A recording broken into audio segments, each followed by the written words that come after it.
John, What's up, guys? congratulations on your victory. Thanks No, you for didn't that, get the finish that you probably would have wanted, but still, overall, I know it's still fresh and you haven't watched it yet, but how do you feel about your performance tonight? I feel good.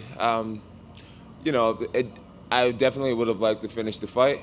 I definitely felt as if I slowed down in the 5th round, which is something that's uncommon for me. But I do feel good. Anthony Smith was the most experienced person I've ever been in there against, with 70 fights under his belt. And he showed that experience. He was extremely durable. He was extremely calm. I put him in a lot of positions where I felt most people would have freaked out. And he kept his composure. He did a really great job. A little bit of an odd sequence, of course, with the point deduction. I mean, you had the illegal knee. It looked like maybe there was an illegal kick before that as well. I don't know if that landed or not, but give me an idea kind of what was going through your head as those sequences unfolded, and were you worried? Because we were told that because the foul was ruled intentional, if Anthony couldn't have continued, you would have been disqualified. Yeah, that was. The first kick, I definitely aimed for his body, and that's where it landed. The illegal knee was totally unintentional. In the moment, I felt his body language rising. I felt his body, rising. And I thought I was getting ready to time a great headshot right after he got off of his palm. To my understanding, on his fingertips, he's considered standing. And, his body came up. I threw the kick, and I guess his palm was still down. And totally unintentional. Hats off to Anthony Smith for having a lion heart. I mean, I think the average person would have used that as a way out and became a world champion. He was tired. He had been hit with the kitchen sink, and I mean, I did an illegal blow, and he decided to allow the fight to continue, and I'm so proud of him for just being a real warrior out there and continuing the fight. I know you want to enjoy it tonight and spend time with your team, but Dana was here earlier and he said Thiago Santos looks like the right fight for you next. Give us your take on that. Do you believe that's the right fight for you? I'm going to talk with my coaches and see what they want me to do. So there's a lot of great fighters in the UFC. Everyone's looking so impressive, and whoever it may be, I'm here to defeat them all. And last thing for me, John, I know you said you want to fight frequently, but you always have to check your feet afterwards, see your health. You were throwing a lot of kicks out there, so yeah. Give us the health update. I know you're probably going to take some time and figure it out, but as you sit here now, when ideally would you fight again? Again, I think I'm going to have to just go back to the gym, go back with my coaches. If you guys can't tell, I'm really big on my family. My family and my coaches, and we are a unit. I'm a product of these guys, so I need to talk to the team and see what we're gonna do. I need to evaluate my body and see what we're gonna do. I can't be making decisions by myself. This is a family thing. Come on, man. Come on, John Morgan. Congratulations, John. Why did you go away from the kicks in the last 2 rounds? Like early on, you were using that spinning back kick, and you used a lot of that stuff, and then it seemed like you were using your hands more, or even trying to go for takedowns as the fight went on. What was the change in strategy? I've been doing a lot of boxing. I've been working on my hands extensively, my defense and my offense, and I wanted to open up that category in my game when I felt comfortable doing it, and I felt like towards the later rounds I really got a beat on Anthony and what he was capable of, how fast he was, his level of punching power, and I just felt more comfortable exchanging in the later rounds with my hands. When you throw punches, you're a little bit more vulnerable to get hit back, where with kicks, you're pretty much at a safe distance. And when I felt less vulnerable, I opened up the hands. Did you feel like in the early part of the fight you were hurting him to the body, where you slowed him down a little bit? It seemed like some of those kicks really had an impact on him. Oh, yeah, for sure. I think the very first spinning back kick, it had to have taken something out of him. I saw a huge welt across his torso and a little bit of a bruise under his nipple. And, that was from that first kick. I know that had to have done something. How would you assess, this is the first time you fought so frequently in quite a long time. How would you assess, what was that like for you now that you fought, now you go through another camp and fight again? What was that experience like? It was great. It was a lot of fun. I felt really familiar tonight at work. A little bit too familiar, actually. Like in my warm up, there was like no nervousness, and that was making me uncomfortable. The fact that there was no nervousness, I was almost questioning myself. Am I ready? Am I ready? Am I taking this seriously enough? And I know that I have done everything in my power to be prepared for this, but I think a little bit of nerves are actually a good thing. And tonight I just felt so doggone comfortable in there. But I feel like that's God's grace too. He blesses me to have a sound mind, and so I can't ask for it and then be confused when my mind is sound and at peace with what I'm doing. Last question for me. When you talk about the nerves and all the stuff going on, it seems like heavyweight would do that. And I was asking Dana about you fighting Brock, right? And I mean, I remember at UFC 214, you seemed pretty motivated by that fight. Dana did say he's going to give that fight to Daniel, but is Brock still a guy that you seem hesitant to fight at heavyweight, not Brock? And why would you want to fight this big lug if you don't want to fight the other guys? Well, I figure if I'm going to make the gamble, you might as well go extremely big, right? Go big or go home. And a Brock Lesnar fight, I mean, extremely high risk and extremely high reward. I don't really see myself versus anyone that could bring in the numbers me and Brock could bring in. Hi, Jon. Hey, what's up, Matt Ryan? I have a question for you. When Anthony was in here after the fight, he said he didn't fight me, he nullified me. And then Dana said Jon fights, he fights to the level of his opponent. Would you reflect on that a little bit? Because it does seem like you didn't want to waste too much energy, and you prepare for your fighter, the person you're going to fight, and you do what you have to do. Yeah, I feel like in the last round, I definitely could have done more. I'm not really proud of my fifth round, holding him against the cage like that. But at the same time, there's a beloved Randy Couture who made a whole career out of the way I fought in the last round, holding people against the cage and just chipping away at them. I totally fought Anthony. If you look at the stats will show that I totally fought Anthony. And I feel like it was his job to get off the cage. It was his job to make it a fight. He was the one losing. Anthony's very durable, and he's known to come back and win, even in the worst situations. You can beat the crap out of him for 3 rounds, and at the very end of the 3rd round, he can knock you out. He's known for that. So in a world championship fight, if he's going to allow me to hold him against the cage, I'm going to do that. At the end of the day, it's about impressing the fans and being entertaining. And I have a lot of pride in being that. But I feel like rounds 1 through 4 was what the fans wanted to see. And then the 5th round was for me in my camp, just to take home that new belt. Jon, what was it like for you? I mean, you've been through everything you've been through over the last few years, and yet you go into this moment in the 4th round where you're waiting on your fate to be determined once more by Herb Dean. What were those seconds like for you? It was nerve-wracking. It was nerve-wracking, really. I just started to pray. I was just hoping that it wouldn't go down like that. I had flashbacks of the Matt Hamill fight, and I was just thinking, oh my goodness, please tell me this isn't going down like this. And I was just looking at Anthony, and I felt like we locked eyes at a moment, and I kind of gave him one of these, like, yeah, you're all right, like, get your ass up. And sure enough, he showed the heart of a lion. Hats off to Anthony, man. He could have done it the easy way, and took that option out. But instead, he stayed in there, and I owe him a beer. At least a beer. Yeah, and the other thing I wanted to ask you is that, like Dana's talked about Thiago Santos being next for you, and I think like the reaction's like, how do you view it? I mean, I know you want to stay in this light heavyweight division, but where you are in your career, isn't there some thought to taking on the most high dollar fights that you can take on as well?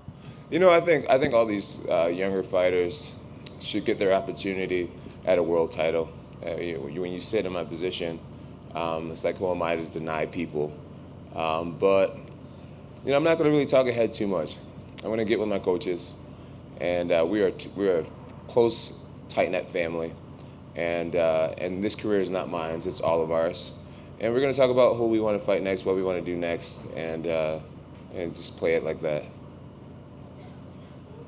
Hey, John, in front over here to your right. What's up, man? Congrats, man. Thank you. I wanted to ask you about the knee again, going back to what you said earlier about the rule, whether it's the palm or the hand. What's interesting is that if you had done that in California, that would have been completely legal. It would have been an illegal knee.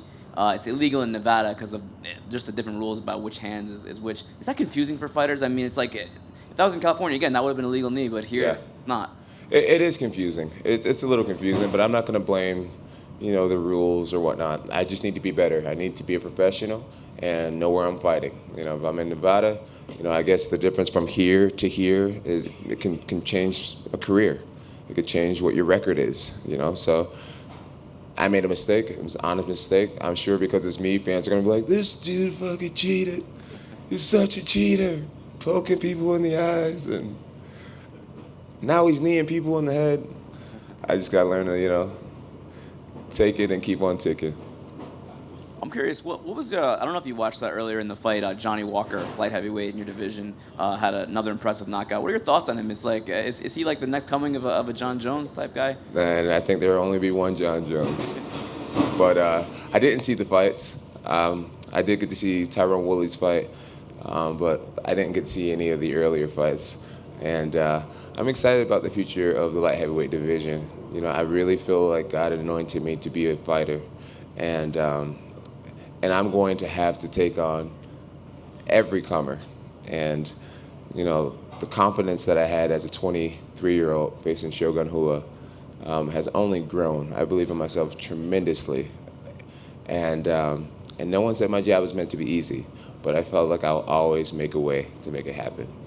And the last thing for me, what is an whoopsie-doo fighter? Oh, a looksie-doo fighter. That's what Bruce Buffer announced, right? Yeah, you know what? I actually got that from my original fight team. I won't give them a shout out because I think they're assholes. But you always use that though, or is that new? No, my original manager came up with it because of what I was doing. I kind of learned how to fight on YouTube, and so I would watch things on YouTube, and I would do it. So we just call it like a look-see-do. I look at it, I would see it, and then I would do it. And so that's what just happened. Is there any reason why you went back to that now? I think they've been saying that the whole time. They've always said it. Okay. Yeah. For some reason I never. All right. Yeah. Congratulations, John, right here. Thank you. So I wanted to know, because you did mention a few minutes ago that the fifth round you felt yourself slowing down. For my estimation, it looked like you were throwing a lot harder than you normally do earlier in the fight. Do you think that was a contributing factor, just trying to put more power behind your punches? No, I think that's a testament to my striking coaches. Especially Coach Wink. He really tries to encourage me to use power. I'm a guy who tries to go 80% at all times, just so that I can be in it for the long haul. I believe guys who swing with a 100% power, you just pay when you miss. So I like to be, I'm always preserving a little energy in everything I do. And in the fifth round, man, like I said, I feel like the first 4 rounds is what the fans really wanted to see. And the fifth round was really just for me and my family, just to secure the belt. Sometimes you got to do things for the bigger picture. And that was just secure the win. It was up to Anthony to get himself off the cage and to make it a fight again. But if he's going to allow me to be there, then the smart thing to do, even though it's not entertaining, just hold him there. Getting back to Johnny Walker, your picture with him at Fight Week kind of made everybody a little excited that checked it out on Twitter. So when you took that picture, were you sizing him up? No. Just... I try to introduce myself to everyone. I feel like giving guys mean mugs and all this type of stuff is showing them too much respect. At the end of the day, I feel like this is my time, this is my era, and I was meant to be here and be a great, great champion. This belt here is supposed to be covered in red rubies already, and and I got a new challenge, and that's to get this thing covered in red rubies. And that means I'm gonna have to beat a lot of ass, and I am up for the challenge. So yeah. What's up, my man? I think most fighters, to receive a 2-point deduction, especially in the fourth round, to receive a 2-point deduction, especially in the fourth round of a championship fight, would freak them out. How did you feel when it was just a? The 2-point deduction or whatever, it was a little nerve-wracking, but I felt like the fight was in control. I knew, despite the point reduction, the only way he could win the fight at that point was to somehow get a knockout, and I was pretty aware of that. And I just kept praying in between the rounds, and every moment I had a break to talk to God, I just continued to talk to him, and I knew that everything was gonna be all right. All right, I was gonna say, you guys slowing down on questions. I got an after party to go to. I sure will get out of here. All right, I don't want to keep it too long.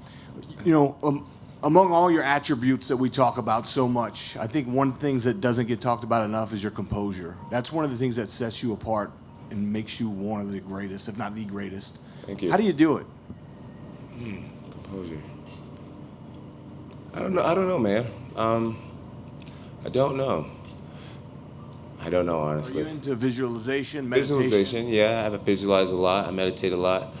I just know, I ask myself in times of like trouble, it's like, John, do you want to make your situation worse or do you want to make it better? And I like to make things better when I'm in shitty situations.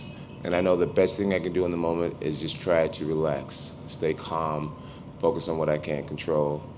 And that's breathing, staying positive in the mind, and letting it happen.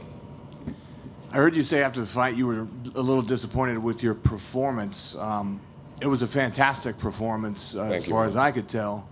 Is it because you didn't get the finish? Is that why you felt upset? Yeah, I felt like I had Anthony on a breaking point, and tonight I didn't have that extra to put him out. And I think maybe that could be maybe I let myself down in the endurance. So what I will do is work a lot harder for my next fight, and that's all I can do. Well, because in the third and fourth round, there were some moments where I really thought, you're about to finish this right now. Yeah. And is that what you're talking about when you said, because he's extremely durable? And He's extremely durable, yeah. There was moments like when he was sitting on his butt and I had him against the cage, I was throwing lighter punches, and there was moments where I had him in the front headlock position, and I had his back, and my punches weren't effective enough, and I think that was strictly related to cardio. If I had a stronger gas tank tonight, my punches would have been harder, longer, and so I'll work on that.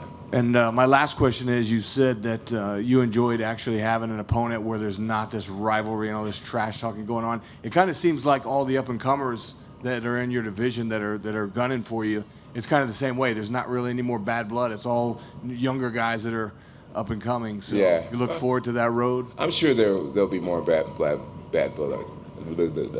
I'm sure there'll be more bad blood.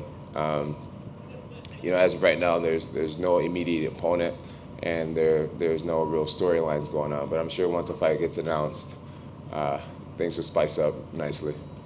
Well, I saw you photographed with one of your old rivals in Rashad Evans. Yeah, that was great. So has that? Rashad's the man, dude. You mended fences there with him? Yeah. Obviously the relationship will never quite be the same, but I respect him so much. What he's done in the sport, he was one of the original guys I looked up to, and I just think he deserves respect. He's a classy guy. He's carried the sport very well, and he has my respect despite our history. Thank you. Thank you. Well, guys, it's been awesome. I hope you guys have a great night. I hope you guys had a lot of fun. Thank you to all the fans who watched. Love you guys. Thank you to all my haters for inspiring the shit out of me. And feel free to make it to my after party. Information is on my Instagram page at Johnny Bones. Deuces.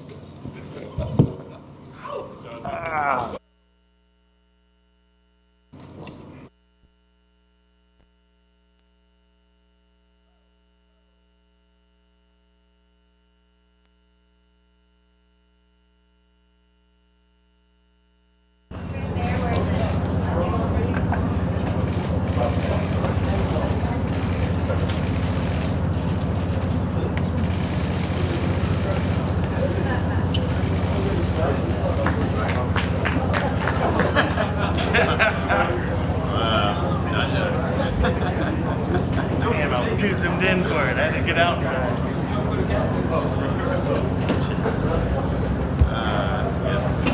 Yeah, right.